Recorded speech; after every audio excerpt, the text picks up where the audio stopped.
നീ ഇങ്ങനെ കിടക്കാതെ അങ്ങോട്ട് വന്നിരുന്നേ ജോജി.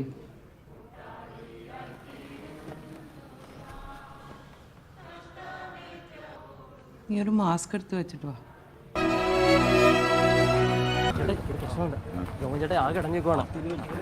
ബോഡി എടുക്കുമ്പോൾ വീണ്ടും ചുറ്റും പടക്കം വെച്ച് പൊട്ടിക്കണം പറഞ്ഞു നിൽക്കുന്നത്. ഒന്ന് വന്നേ, അവിടെ ഉണ്ട് വന്നേ. ഇത് കുറഞ്ഞു പോയെന്നുള്ളതാണ് എന്റെ പ്രശ്നം. ചേട്ടായി, അപ്പം പറഞ്ഞിട്ടുണ്ടോ മരിക്കുമാരും കരയരുത്, ഈ വീടിന് ചുറ്റും പടക്കം പൊട്ടിക്കണമെന്ന്?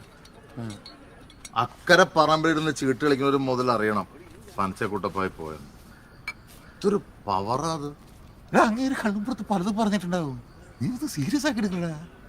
അപ്പം പറഞ്ഞ ചേട്ടൻ കേട്ടിട്ടുണ്ടോ? അതുണ്ട്. ഇത്രേ ഉള്ളൂ. മോനെ, നാട്ടുകാർ നിനക്ക് പ്രാന്താന്ന് പറയും. ചേട്ടായി പറയുന്നത് ഒറ്റ വരി.